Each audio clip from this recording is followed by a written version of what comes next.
Jaima Vishnupad Paramahansa Padipadikacharya. Ashtatarasi Srimad is Divine Grace, Abhay Charnan, Bhakti Vedanta Swami, Srila Prabhupada Ki Jai, Grantaraj Srimad Bhagavatam Ki Jai, Sri Harinam Sankirtan Ki Jai, Gauda Premanandi. All glories to the Summit devotees. All glories to the Summit devotees. All glories to the Summit devotees. All glories to Sri Guru and Sri Gauranga. Namo Vishnu Padaya Krishna Padastabhadre. Srimati Bhaktivedanta Swami Niti Namane Namaste Saraswati Devi Gauravani Bacharni Shesha Shunyavadi Pastat Adishatarani. Om Namo Bhagavate Vasudevaya. Om Namo Bhagavate Vasudevaya. Om Namo Bhagavate Vasudevaya.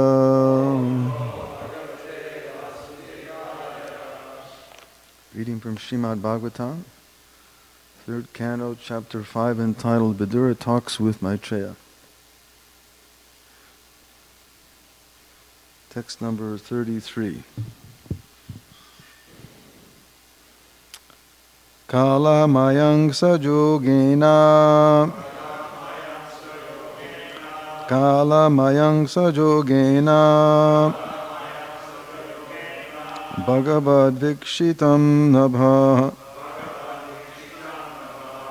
Bhagavad Vikshitam Nabha. Nabaso nu shritam sparsham. Nabaso nu shritam sparsham. Vikurvan nirmame nilam.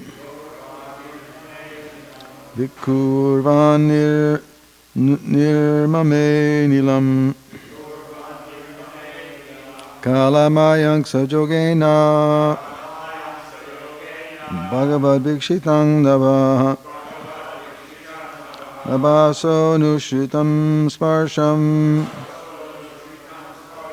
Vikurvan nirmame nilam.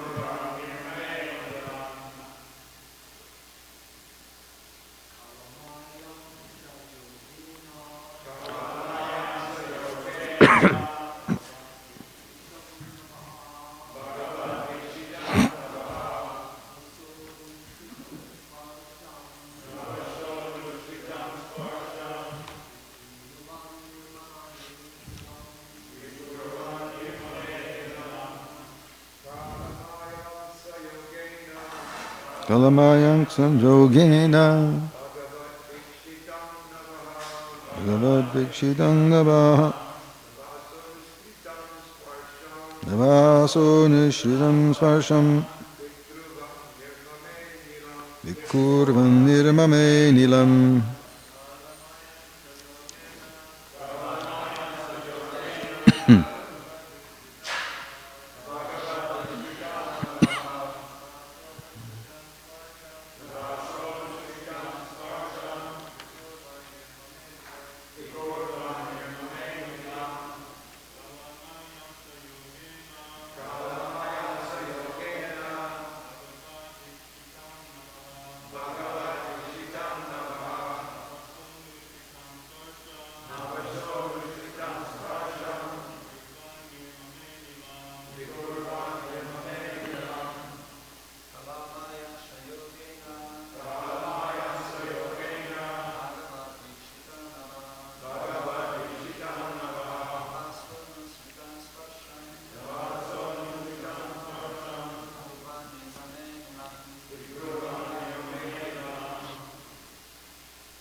Ladies. Kalvayang sajogena.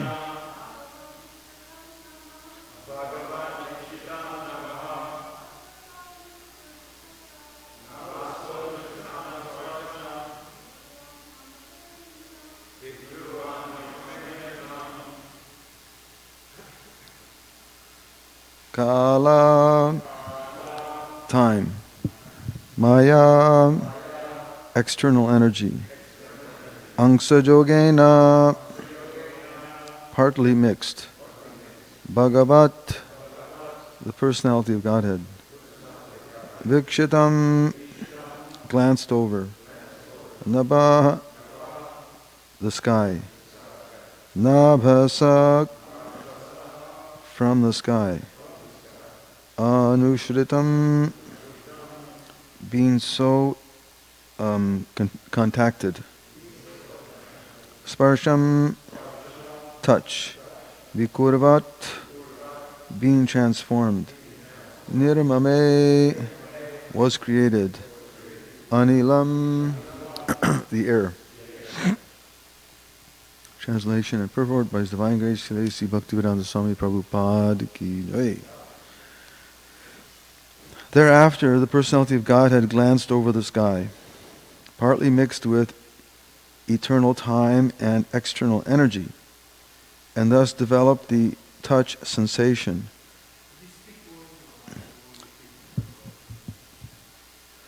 I'll start over. Thereafter, the Personality of Godhead glanced over the sky, partly mixed with eternal time and external energy, and thus developed the touch sensation from which the air in the sky was produced. Purport. All material creations take place from subtle to gross. The entire universe has developed in that manner. From the sky developed the touch sensation, which is a mixture of eternal time, the external energy, and the glance of the Personality of Godhead. The touch sensation developed into the air in the sky. Similarly, all other gross matter also developed from subtle to gross. Sound developed into sky, touch developed into air, form developed into fire, taste developed into water, and smell developed into the earth. Om Jnanatimidandasya Gyananjana Shalakaya Chakshun Malitam Dina Tasmai Sri Gurave Namah. Kam Gurodivachalam Pangam Langayate Girim Medkipadamande Sri Girundina Taranam Paramananda Madhavam Sri Chaitanya Ishvaram.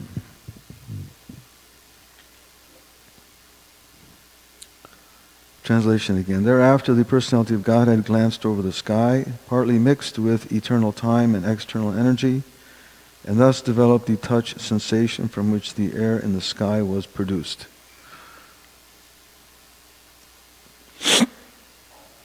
So, here Maitreya Muni is giving us a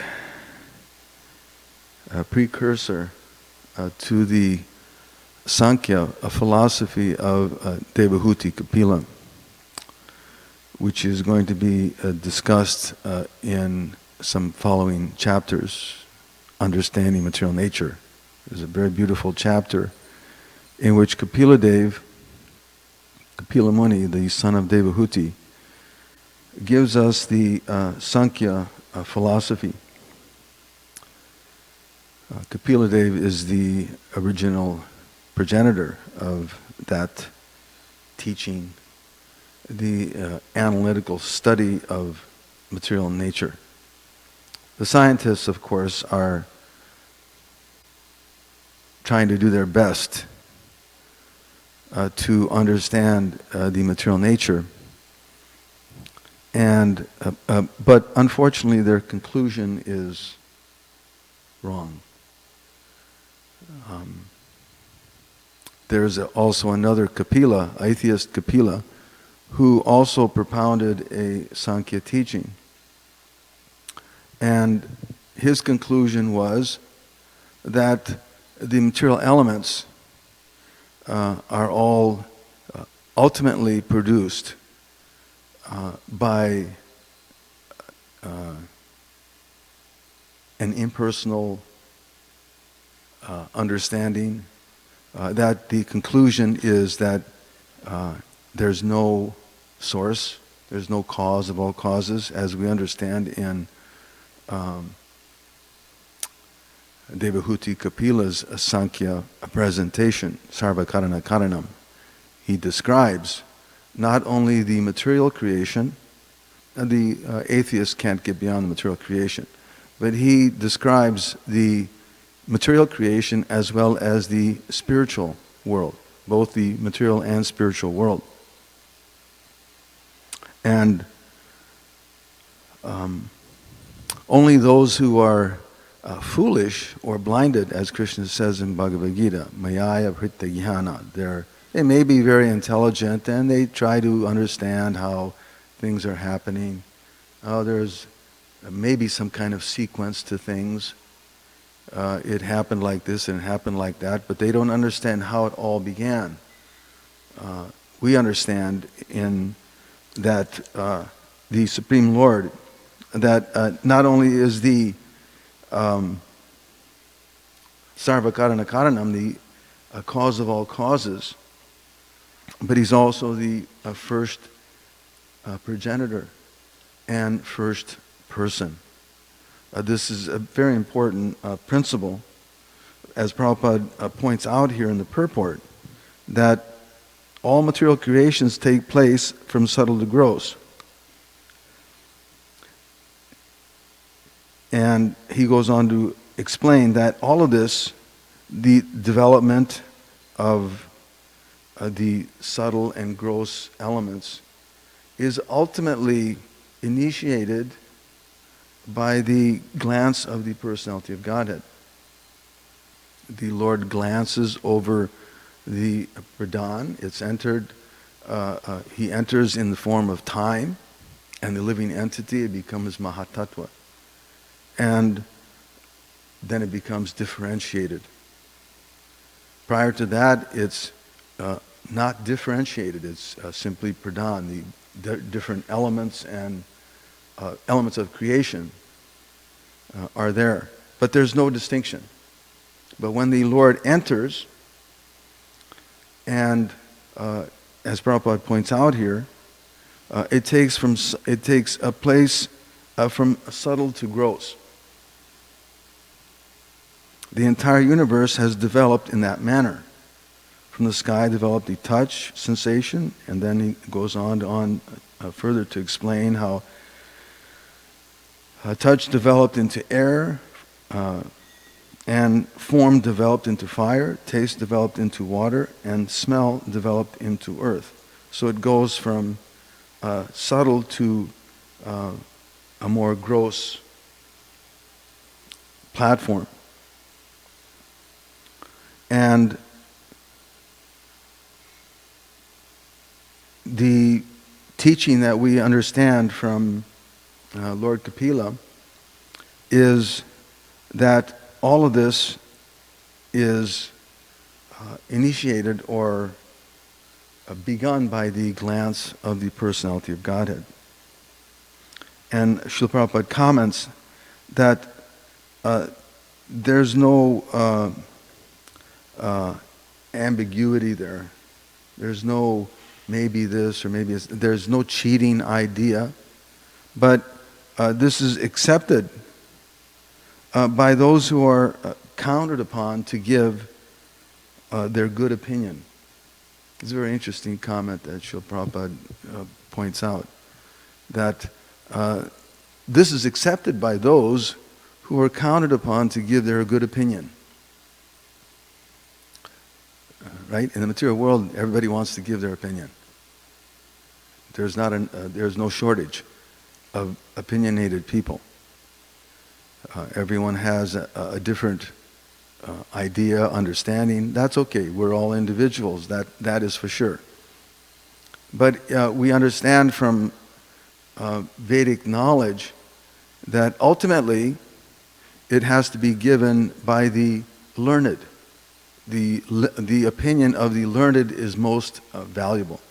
Just like we don't go to the corner store to ask somebody about nuclear reactors, right? We don't go there. We have to go somewhere where somebody is understanding of how nuclear energy works.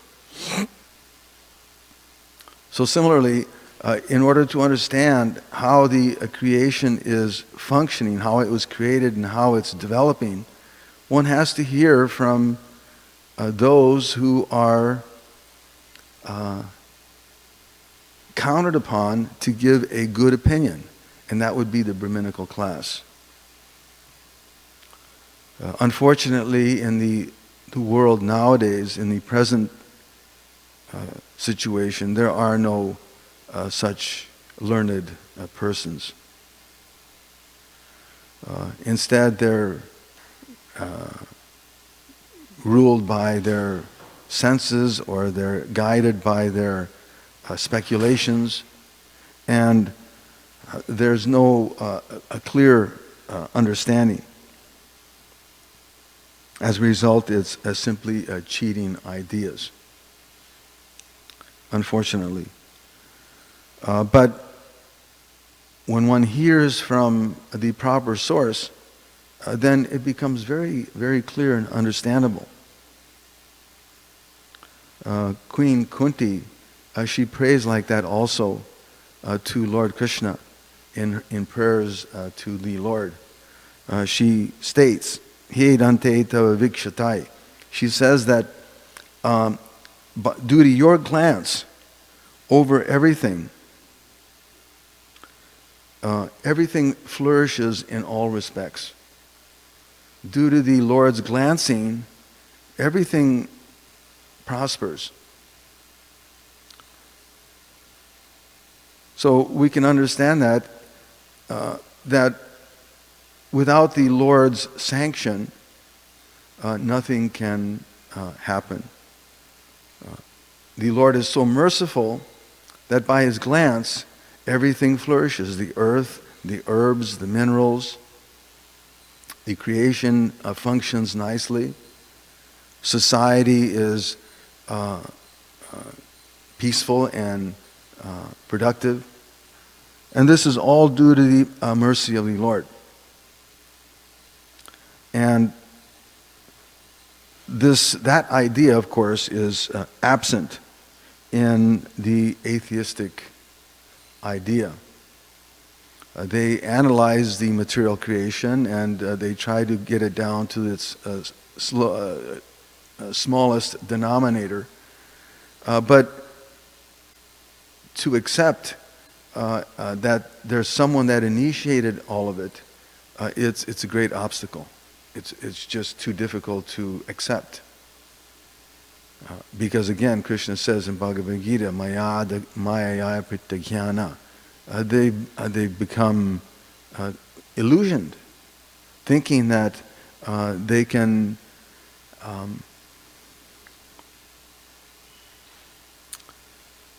give good advice or understand that which is beyond their limited senses. Their right? Our senses are very limited. We can all accept that. We can't see what's going on even on the other side of the door here. But still, the living entity is thinking that, well, I'm so perfect, powerful. Sirohan Balavan Sukhi. I'm so perfect, powerful, and complete. And there's no controller. There's no authority to answer to. But in reality, all of this is being sanctioned and initiated by the personality of Godhead Himself. There's a beautiful purport that Prabhupada gives in Lord Kapila's teachings to Devahuti. And I wanted to read that purport because it's so applicable to today's verse, in which Srila Prabhupada is describing how everything is going from subtle to gross and more gross and yet more gross. This is from the chapter 26 of the third canto, in which Kapila Dev says, Bhavanam Brahmana Stanam Dharanam Sad Visheshanam Sarva Sattva Gunodbheda Prithvi Vritti Lakshanam.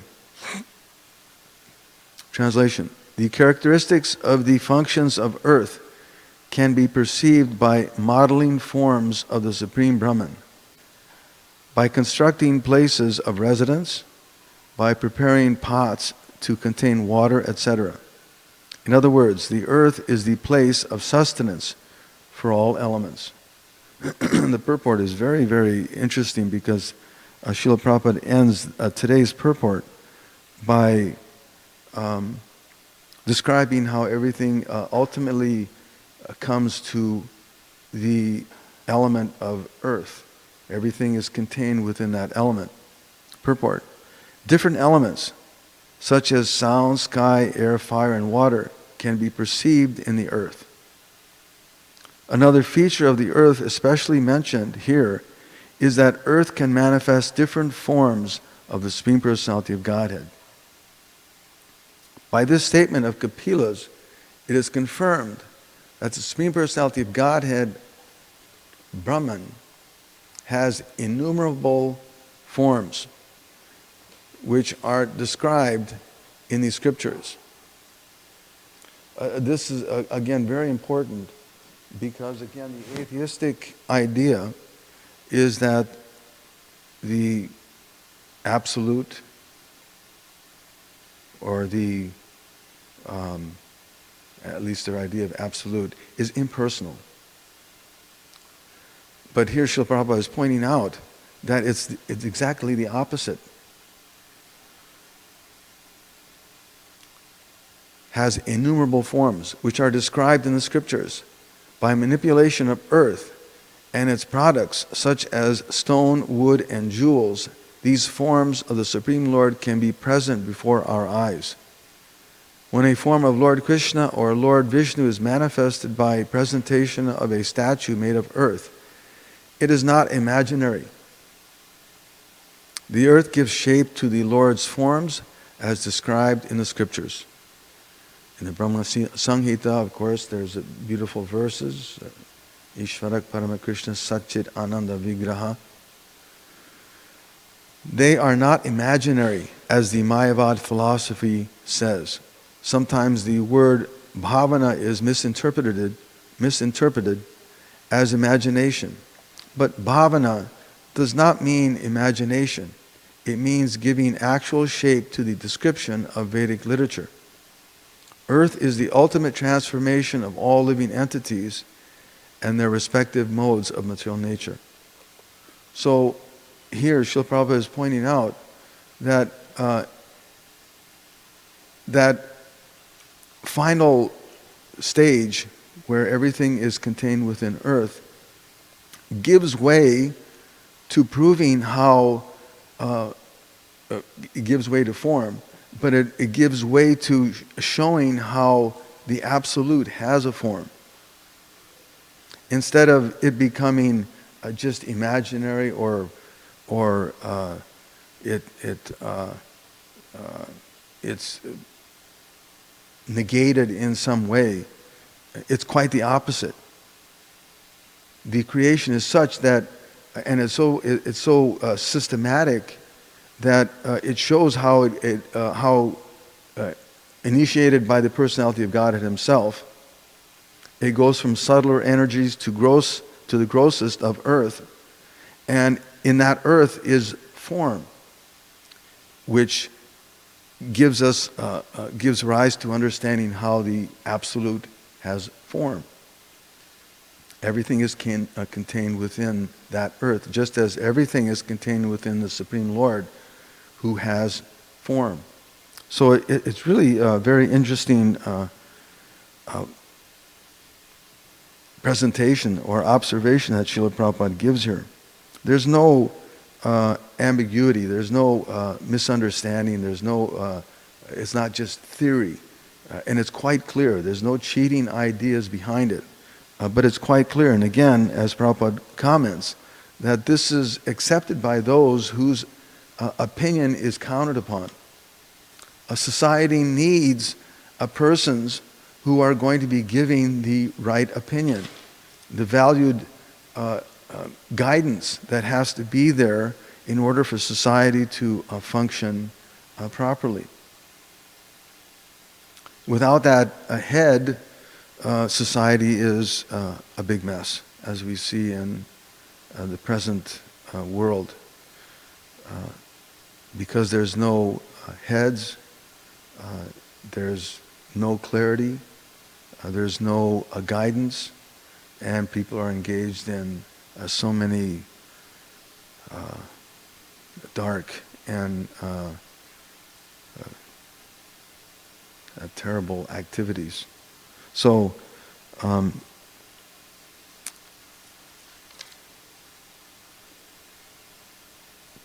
again, this is all given by Lord Kapila, and we'll be hearing more about that in the following chapters. It's very interesting how Srila Prabhupada turns it around and shows how all of this information, Maitreya, of course, is speaking here now, but afterwards it'll be Kapila speaking to Devahuti. So we'll end there. Are there any questions or comments?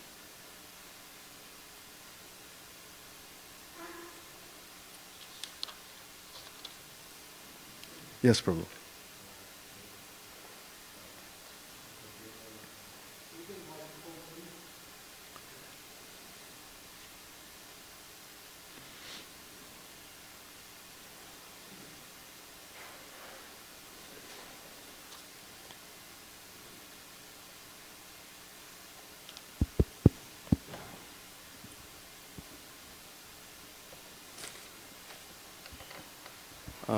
You spoke of good class. You spoke of Kabila. Mm-hmm. In the Gita speaks about the Bhagavad Gita speaks about Kapila using the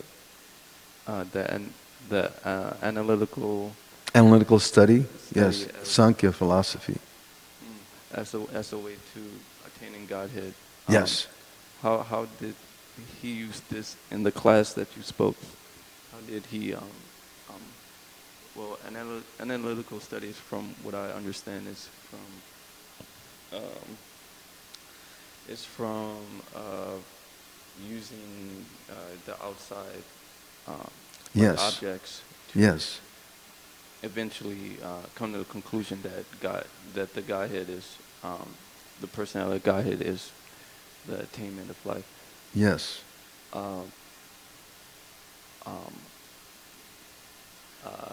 Kapila taught that he analyzed the material creation and divided it into its different elements, the different senses, the organs, the action, the senses of action, the knowledge-acquiring senses, the personality of Godhead, the time factor, the living being, Prakriti.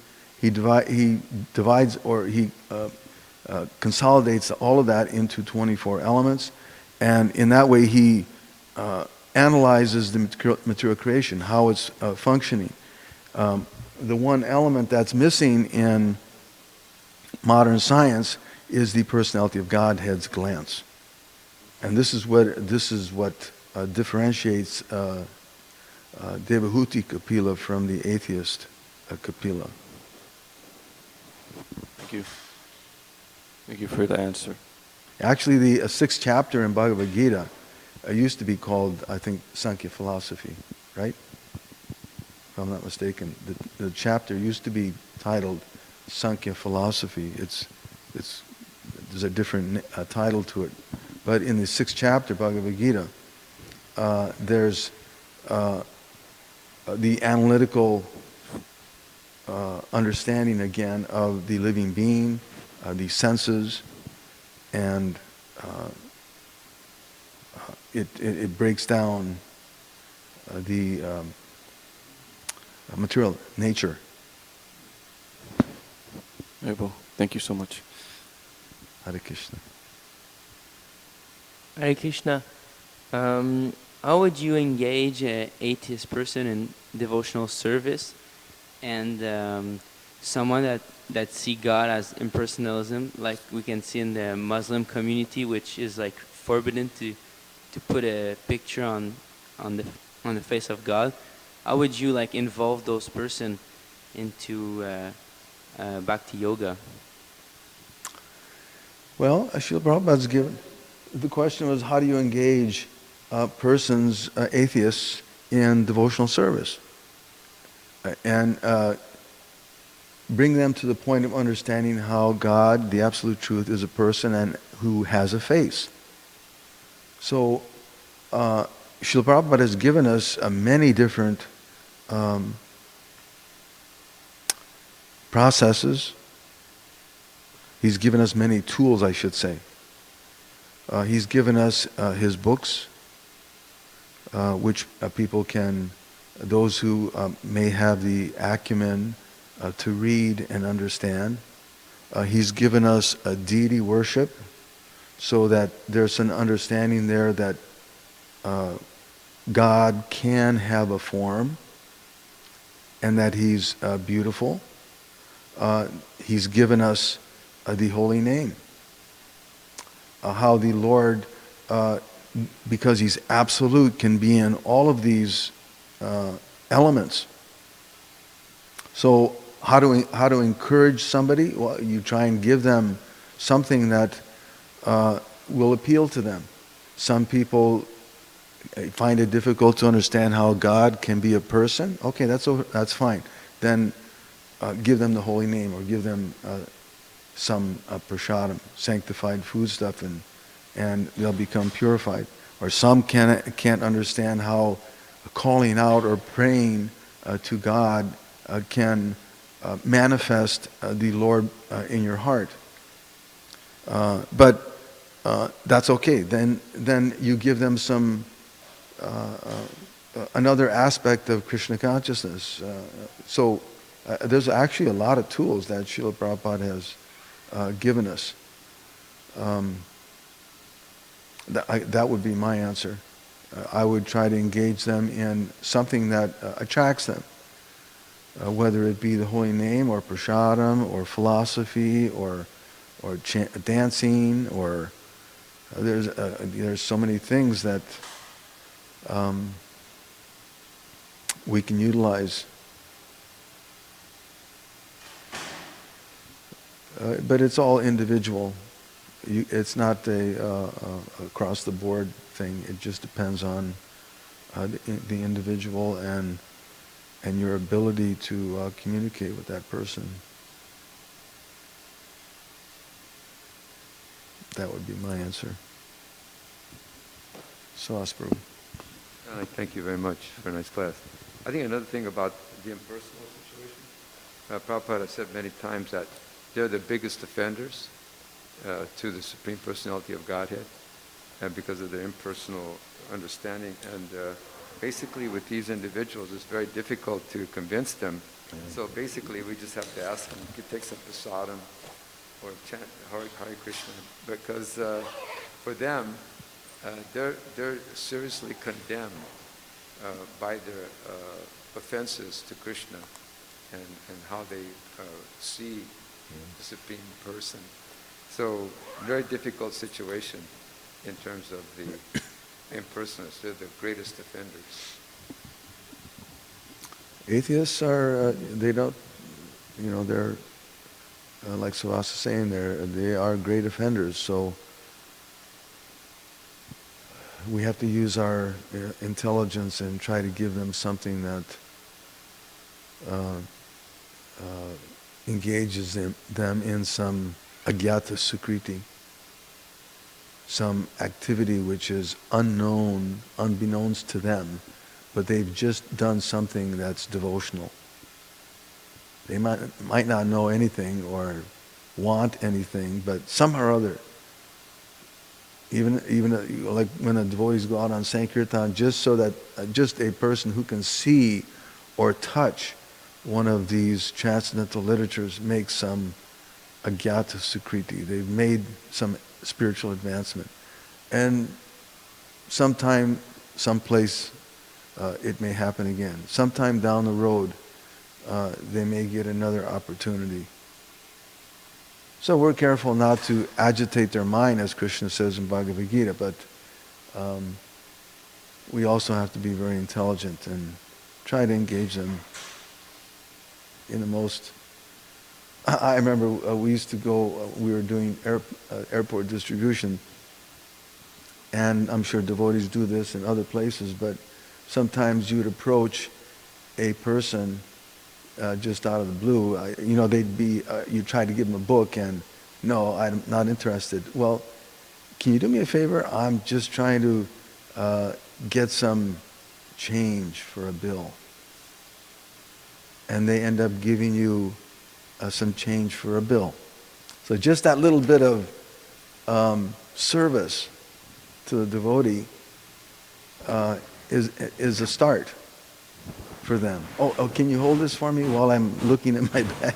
I mean, there's so many little tricks, that devotees can use to engage the conditioned souls in some kind of service. Unbeknownst to them, they've just done something.